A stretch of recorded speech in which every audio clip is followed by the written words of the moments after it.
Bonjour à tous et bienvenue pour une nouvelle vidéo sur la chaîne. L'hiver arrive et pas tout le monde n'a la chance de pouvoir s'entraîner toute l'année ou d'avoir un studio à disposition pour garder un contact avec le golf.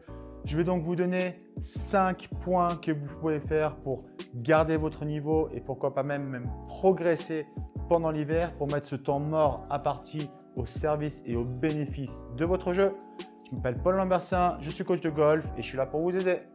Comme d'habitude, avant de commencer, un petit j'aime sur la vidéo, un abonnement si ce n'est pas déjà fait, ça m'encourage à produire davantage de vidéos pour vous aider. Vous pouvez aussi me rejoindre au Golf Déviant pour qu'on travaille ensemble sur votre jeu et qu'on vous fasse progresser.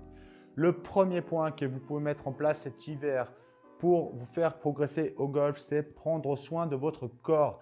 Qu'est-ce que j'entends par là? Ça peut être par exemple de commencer un programme de gainage, ça peut être faire un petit peu de cardio, aller courir, en tout cas rester en activité, faire d'autres sports, créer du mouvement, faire bouger votre corps. Vous pouvez également vous étirer, commencer un petit programme d'étirement, de stretching pour gagner un petit peu de mobilité, ça fait jamais de mal.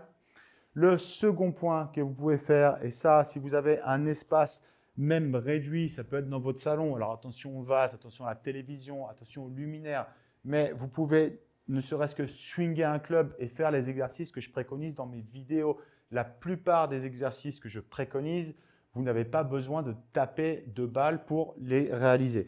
Par exemple, si moi je suis en train de travailler sur le démarrage de mon swing, je peux me mettre dans mon salon et je peux travailler le démarrage de mon swing sans avoir à taper la moindre balle. Et je vais profiter de ce temps mort plusieurs fois par semaine pour intégrer ça dans mon mouvement. Et ainsi, lorsque je retournerai au golf ce printemps, je n'aurai plus à me préoccuper du démarrage de mon swing puisque je l'aurai répété pas mal de fois dans mon salon. J'aurai gardé aussi un contact sur le club, un contact sur le grip.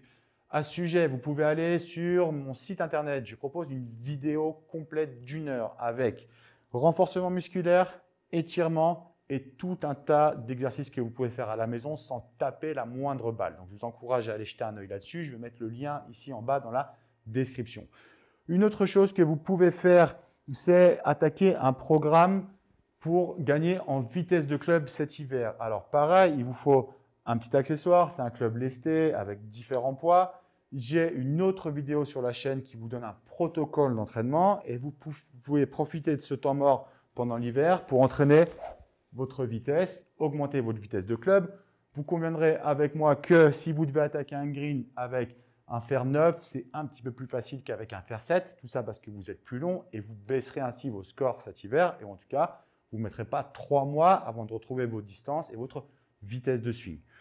Le quatrième point que vous pouvez mettre en place, c'est vous procurer un petit tapis de putting comme ceci. Alors déjà, simplement pour faire rouler des balles, pour vous amuser un tout petit peu. Ici, en l'occurrence, j'ai mis une petite porte dans laquelle je vais faire passer ma balle. Ça va m'encourager à contrôler l'orientation de la face de club de mon putter à l'impact. Et finalement, c'est ça le plus important. Ce n'est pas tant le chemin de club avec le putter, c'est vraiment ramener la face square sur la direction dans laquelle vous voulez faire partir la balle.